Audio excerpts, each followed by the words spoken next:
दिया, 2 बज गए क्या? देखिए, देवर जी आते ही होंगे। टीवी सीरियल्स की हर खबर देगा देश का देवर।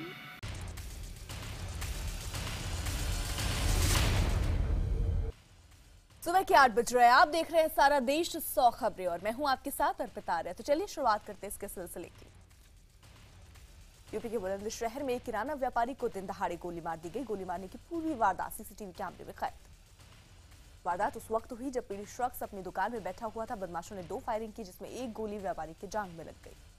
जानकारी के मुताबिक व्यापारी से 5 लाख रुपए की रंगदारी की मांग रखी गई थी। 15 दिन पहले भी बात नहीं मानने पर व्यापारी को बदमाशों ने जान से मारने की धमकी दी थी। इस मामले में अब तक 2 लोगों की गिरफ्तारी हो चुकी है।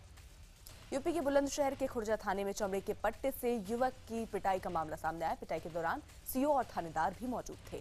थाने में युवक की पिटाई की पूरी घटना सीसीटीवी कैमरे में कैद हो गई। हालांकि पीड़ित युवक की पहचान अब तक साफ नहीं हो पाई है। यूपी के मेरठ में 3 साल से निलंबित महिला होमगार्ड ने कमांडेंट पर रिश्वत और शारीरिक संबंध के दबाव बनाने का आरोप लगाकर उसकी जमकर धुनाई कर दी।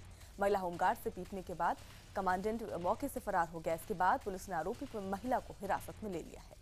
उत्तर प्रदेश के श्रावस्ती जिले के बलूपुरवा गांव के 8 मकानों में भीषण आग लग गई। आग के चलते ग्रामीणों को काफी नुकसान उठाना पड़ा। जानकारी के मुताबिक तेज हवा के चलते आग बेकाबू हो गई। घर की महिलाएं बच्चों के साथ खेत की ओर भागी। वहीं पुरुषों ने पंपिंग सेट के जरिए किसी तरह आग पर काबू पाया। यूपी के श्रावस्ती जिले के उत्मापुर गांव में आग लगने से की दूसरी घटना भी सामने आई। अचानक लगी आग के चलते करीब आधा दर्जन मकान जलकर खाक हो गए।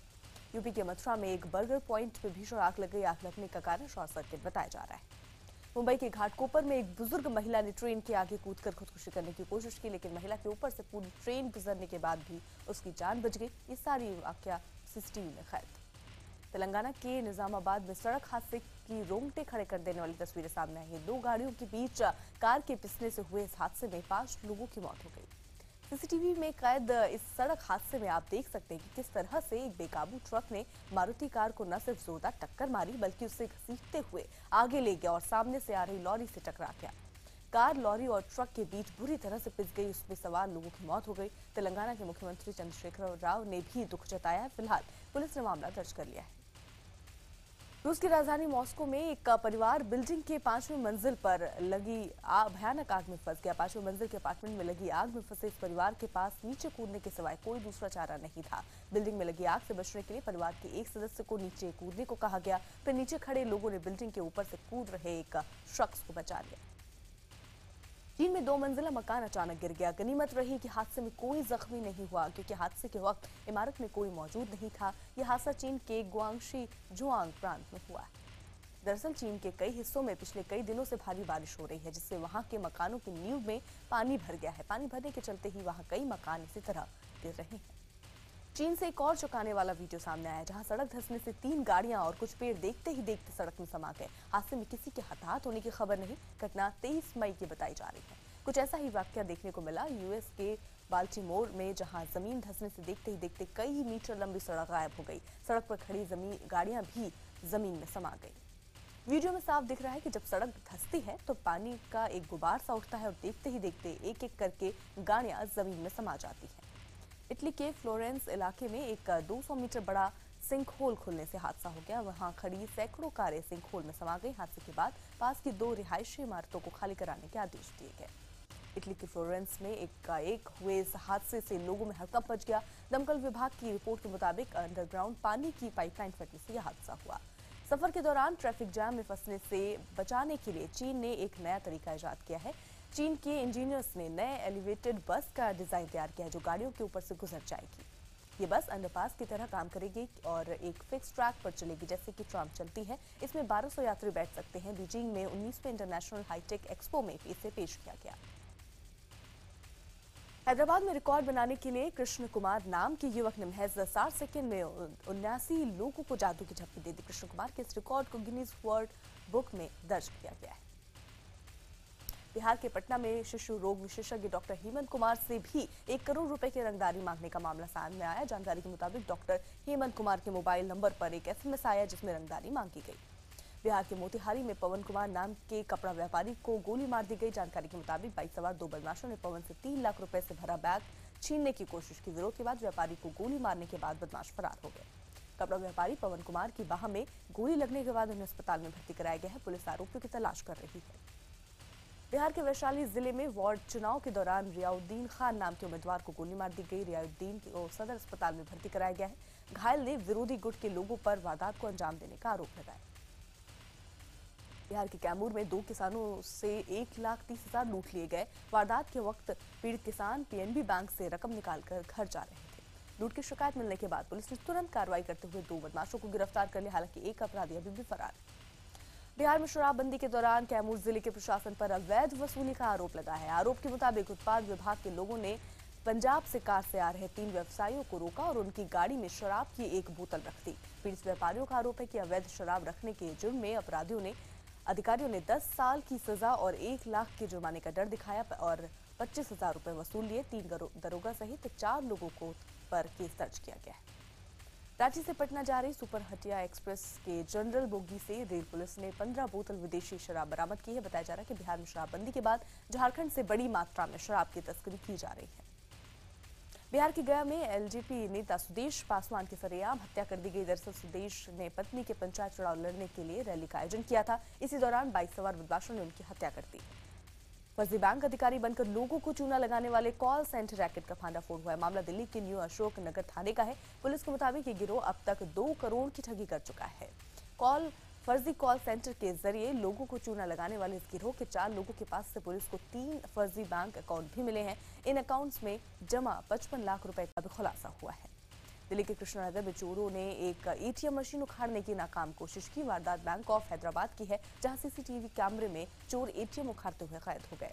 यही नहीं, चोरों ने कार के नीचे रस्सी लगाकर एटीएम मशीन को खींचने की भी कोशिश की, लेकिन रस्सी टूट गई। इसी बीच पुलिस वाले वहां पहुंच गए और चोर मौके से फरार हो गए। प्रधानमंत्री नरेंद्र मोदी के नेतृत्व में केंद्र सरकार के 2 साल पूरे होने के मौके पर बीजेपी ने 1 महीने लंबे कार्यक्रम की तैयारी की है। पीएम मोदी आज खुद सहारनपुर में विकास पर्व रैली से इसकी शुरुआत करेंगे। इस दौरान देश के अलग अलग शहरों में सरकार के मंत्री और बीजेपी के नेता करीब 200 प्रेस कॉन्फ्रेंस और सभाओं का आयोजन करेंगे और सरकार की विभिन्न योजनाओं की जानकारी देंगे।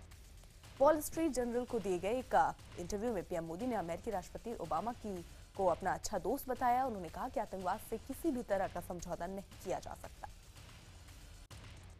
केंद्रीय मंत्री स्मृति ईरानी आज एक दिन के अमेठी दौरे पर जा रही हैं। वहां स्मृति कौशल विकास के लिए चयनित 200 छात्रों से मुलाकात करेंगे और ई रिक्शा का वितरण भी करेंगे।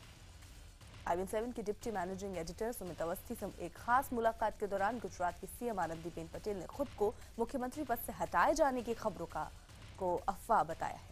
इस खास बातचीत में आनंदीबेन पटेल ने अपनी बेटी पर लग रहे भ्रष्टाचार के आरोपों को भी सिरे से नकार दिया और कहा कि उनकी बेटी के खिलाफ राजनीति के तहत आरोप लगाए जा रहे हैं।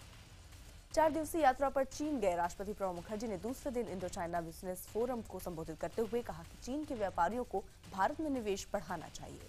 राष्ट्रपति प्रणब मुखर्जी ने एक और सांस्कृतिक और शैक्षणिक समारोह को संबोधित करते हुए कहा कि भारत और चीन की संस्कृति एक जैसी है और 21वीं सदी इन दोनों देशों की है। पश्चिम बंगाल में कांग्रेस के विधायकों ने हलफनामा दाखिल करने के मामले को नकारते हुए कांग्रेस ने कहा है कि किसी को भी ऐसा हलफनामा जमा करने के आदेश नहीं दिए गए हैं। आपको बता दें कि ऐसी खबरें आई थी कि वहां के सभी विधायकों को स्टाम्प पेपर पर हस्ताक्षर करवाकर हलफनामा दिलवाया गया है कि वो सोनिया और राहुल के नेतृत्व में चल रही पार्टी के साथ वफादार रहेंगे। बिहार की सत्ता पर काबिज और महागठबंधन के 2 सियासी दलों के बीच चल रही उठापटक के बीच आरजेडी अध्यक्ष लालू प्रसाद यादव ने मुख्यमंत्री नीतीश कुमार के घर जाकर मुलाकात की। सूत्रों के मुताबिक गठबंधन के दोनों शीर्ष नेताओं ने विधान परिषद और राज्यसभा चुनाव को लेकर चर्चा की। मोदी सरकार के 2 साल के जश्न में अमिताभ बच्चन को न्योते पर कांग्रेस ने सवाल उठाए हैं। कांग्रेस ने कहा है कि अमिताभ पर काला धन रखने का आरोप है। ऐसे में उनके पीएम के साथ एक मंच पर दिखने से जांच एजेंसियों पर दबाव पड़ेगा। कांग्रेस की इस आपत्ति पर जवाब देते हुए अमिताभ बच्चन ने कहा कि वो कार्यक्रम में केवल एक छोटे से हिस्से को होस्ट कर रहे हैं, पूरे कार्यक्रम को नहीं। अमिताभ बच्चन के कार्यक्रम में शामिल होने को लेकर कांग्रेस के निशाने पर बीजेपी ने चुटकी ली और कहा कि अमिताभ राहुल गांधी से ज्यादा लोकप्रिय है और यही बात कांग्रेस को नागवार गुजर रही है। यूपी के अयोध्या में बजरंग दल के कार्यकर्ताओं के शौर्य प्रदर्शन की ट्रेनिंग पर मचे बवाल के बाद बजरंग दल के जिला संयोजक महेश मिश्रा को फैजाबाद से गिरफ्तार कर लिया गया है। बता दें, इस शौर्य प्रदर्शन की तस्वीरें सामने आने के बाद हथियारों की ट्रेनिंग देने के मामले में बजरंग दल और उसके कार्यकर्ताओं के खिलाफ केस दर्ज किया गया था। आरोप है कि बजरंग दल के शौर्य प्रदर्शन के दौरान आतंकियों को एक वर्ग विशेष के रूप में दिखाया गया। बजरंग दल पर कार्रवाई का बीजेपी ने विरोध किया, जबकि कांग्रेस और जेडीयू ने इसे सही कदम बताया। खुफिया विभाग को मिली जानकारी के मुताबिक हाफिज सईद को पीओके में देखा गया है। हाफिज ने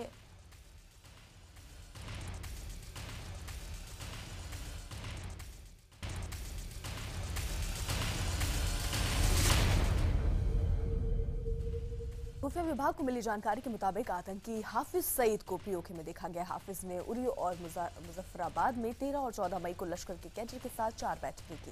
इसके अलावा हाफिज सईद ने हिजबुल मुजाहिदीन और लश्कर के टॉप कमांडर के साथ भी बात की। इस मसले पर सामने आने के बाद सीमा पर सेना को हाई अलर्ट कर दिया गया है। बीजेपी सांसद मनोज तिवारी पर धोखाधड़ी और भ्रामक प्रचार करने के आरोप में पटना में केस दर्ज किया गया। दरअसल मनोज तिवारी बिहार की एक रियल एस्टेट कंपनी के ब्रांड एम्बेसडर है, जिस पर धोखाधड़ी का आरोप लगा है। आरजेडी की तरफ से पूर्व मुख्यमंत्री राबड़ी देवी और सुप्रीम कोर्ट के वरिष्ठ वकील और पूर्व बीजेपी नेता राम जेठमलानी का राज्यसभा में जाना तय हो गया है। जेठमलानी 30 मई को नामांकन दाखिल कर सकते हैं।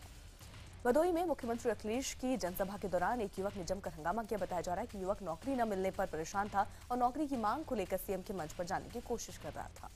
मुंबई पुलिस कमिश्नर ने आतंकी संगठन आईएस के बॉलीवुड से रुपए वसूलने के प्लान की पुष्टि की। उन्होंने बताया कि आईएस के मंसूबे की जानकारी मिलने के बाद कई कलाकारों की सुरक्षा बढ़ा दी गई है।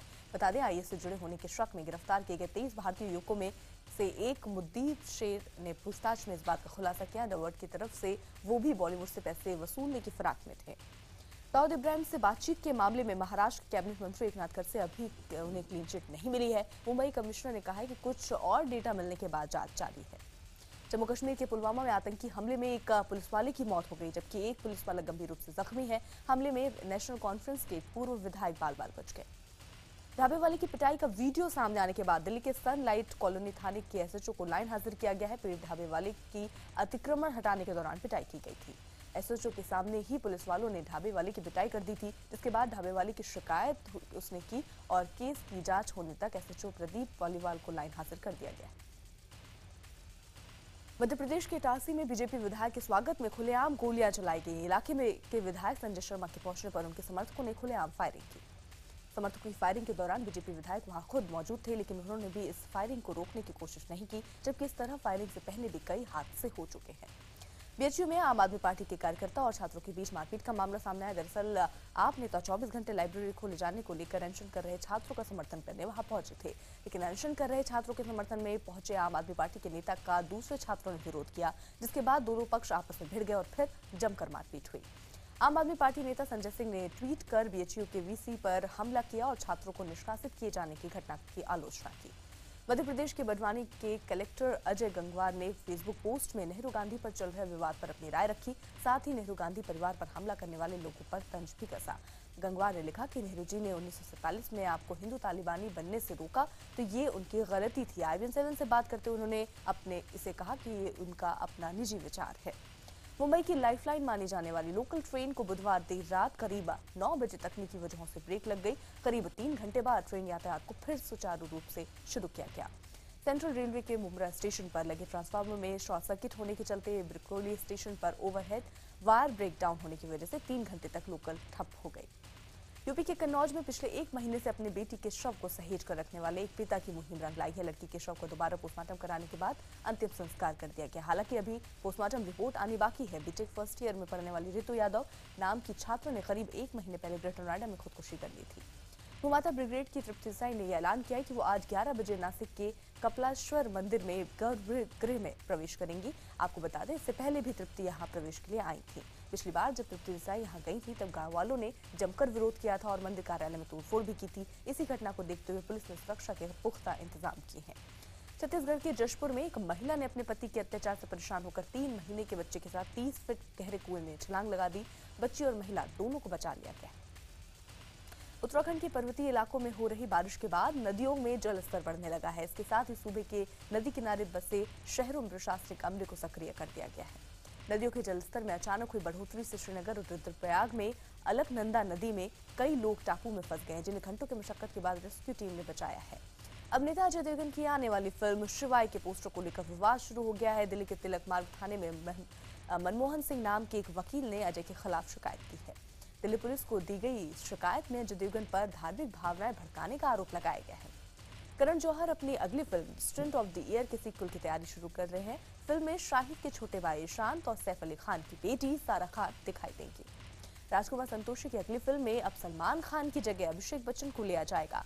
डेट्स कम होने की वजह से सलमान ने फिल्म में काम करने से मना कर दिया। फिल्म हेरा फेरी के सीक्वल के लिए एक बार फिर से अक्षय कुमार और सुनील शेट्टी को लिया जा रहा है। दोनों का किरदार पुरानी फिल्म से काफी मिलता जुलता होगा। सलमान खान की फिल्म सुल्तान का ट्रेलर लॉन्च कर दिया गया है। फिल्म में सलमान के साथ साथ अनुष्का शर्मा भी अखाड़े में कुश्ती करते हुए दिखेंगी।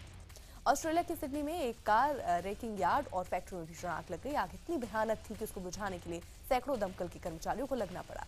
बेल्जियम की राजधानी ब्रसेल्स में प्रदर्शनकारियों की पुलिस की झड़प में एक पुलिस वाला गंभीर रूप से जख्मी हो गया। सरकार की व्यापार नीतियों के विरोध में प्रदर्शन ये हो रहा था। यूएस के न्यू मैक्सिको हिस्ट्री म्यूजियम में पुरानी कारों की एक प्रदर्शनी लोगों के आकर्षण का केंद्र बनी हुई है। इस प्रदर्शनी में पुराने जमाने की एक से बढ़कर एक कारों को रखा गया है। आतंकी संगठन तालिबान ने हैबतुल्ला अखुंदजादा को अपना नया नेता बनाया। हैबतुल्ला पूर्व मुखिया मुल्ला मंसूर का बॉडीगार्ड था। ड्रोन हमले में मंसूर माना गया था।